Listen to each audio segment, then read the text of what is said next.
अंदेशों के बावजूद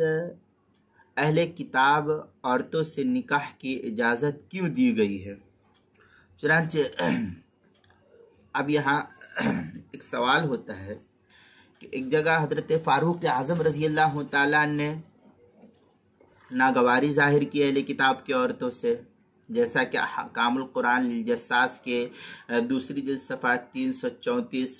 मुसन्नफ़ अब्दुल रज़्ज़ाक़ छठी जिल्द सफ़ा 78, मारुफ़ुल कुरान सफ़ा तीसरी जिल्द सफ़ा 63, इलाउस सुनन 11वीं जिल्द सफ़ा 39 जो कराची का छपा हुआ है, इनमें तो मना किया हज़रत फ़ारूक आज़म रज़ी अल्लाह ताला ने नागवारी ज़ाहिर की है। तो अब सवाल ये होता है कि जब इस तरीके से नागवारी ज़ाहिर की गई है, फिर अहले किताब की औरतों से निकाह में इतने ख़तरात और अंदेशे भी यहाँ पर मौजूद थे, जैसा कि हज़रत फ़ारूक आज़म रज़ी अल्लाह ताला ने नागवारी ज़ाहिर की थी। तो फिर खल्लाक़ दो जहां आलिमुल ग़ैब व शहादा अल्लाह ताला ने उनसे निकाह की कुरान करीम में इजाज़त ही क्यों दी है। अल्लाह ताला जानता, तो जानने के बावजूद फिर क्यों उनसे इजाज़त दी है, और हज़रत फ़ारूक आज़म ने इसके ऊपर नागवारी ज़ाहिर की, तो सिरे से इसकी इजाज़त अल्लाह नहीं देता। और अगर सिरे से इस पर पाबंदी ही लगा दी जाती तो फिर इसमें कोई हर्ज नहीं था। जैसे मुशरिका औरतें हैं कि उनसे निकाह के साफ तौर पर मना कर दिया गया। तो इसका जवाब उलमा ये देते हैं, हाशिया इब्न आबिदीन में अल्लामा शामी ने तफसील नकल की है कि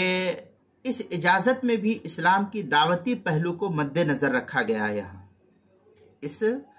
निकाह में भी इस्लाम के अंदर इस्लाम के दावती पहलू को मद्देनज़र रखा गया है, इसी वजह से इसकी इजाज़त दी गई। और वो इस तरीके से है कि जो औरतें किसी आसमानी मज़हब की पैरोकार हों, किसी आसमानी मज़हब को मानने वाली हो और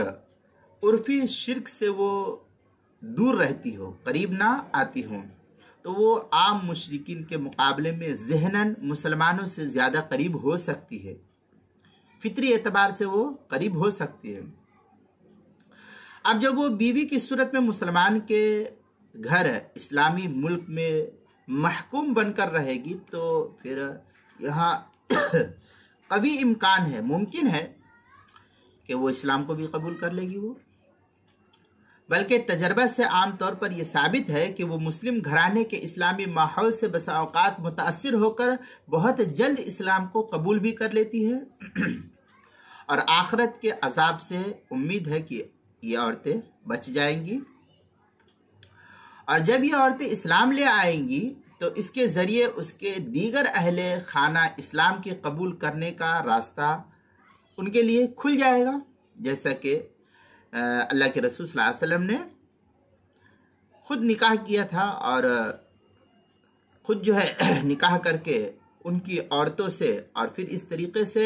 क्या नाम है, जो बांदी बन करके आई, फिर आपने उनको आज़ाद किया, फिर निकाह किया, फिर जो है उनकी जितनी कैदी थी हज़रत सफ़िया के, वो सबको जो है आज़ाद कर दिया। पूरी तफसील है उसमें। तो इस तरीके से दीन का रास्ता और इशाअत का रास्ता, इस्लाम के फैलाने का रास्ता खुल जाएगा और दीन की इशाअत का इस सिलसिले में बेहतरीन मौका भी फराहम हो जाएगा। और इस निकाह के ज़रिए से ये तबलीग का काम करना ये बहुत आसानी के साथ मैसर हो जाएगा। लेकिन इसके बरखिलाफ बुत परस्त औरत के अंदर शिर्क की ऐसी गलाजत मौजूद है कि उसके मौजूद रहते हुए उसका किसी मुसलमान के करीब होना ये किसी तरह अल्लाह ताला को मंजूर नहीं है, इसलिए यहाँ इसकी इजाज़त नहीं दी है मुशरिका औरतों से। बहरहाल ये तफसील जो है फतावा शाम के अंदर, फतावा शामी किताब निकाह जो ज़करिया बुक डिपो देवबंद का हिंदी नुस्खा है, उसकी चौथी जिल्द सफ़ा 126 जो शेख आदिल अहमद अब्दुल मौजूद की तहकीक के साथ छपा हुआ है, उसके अंदर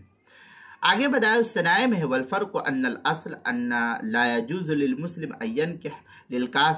हल काफिरा लिअन्ना इज़्दिवाजल काफिर। इस तरीके की इबारत बड़ी तफसील से जो है बदाए उस सनाए की दूसरी जिल्द सफ़ा 552 में इसको नकल की गई है। अब इन सारी बातों का खुलासा और तफसील की जो बहस फतवा शाम के अंदर और क्या नाम है बदाइउस सनाए के अंदर नकल की गई है, इस सब का खुलासा ये निकला कि अहले किताब से निकाह की इजाज़त मुतलक नहीं है, बल्कि कुछ क़ुयूदात उसके अंदर नकल किए गए हैं और दीगर कुरानी और शरई उसूल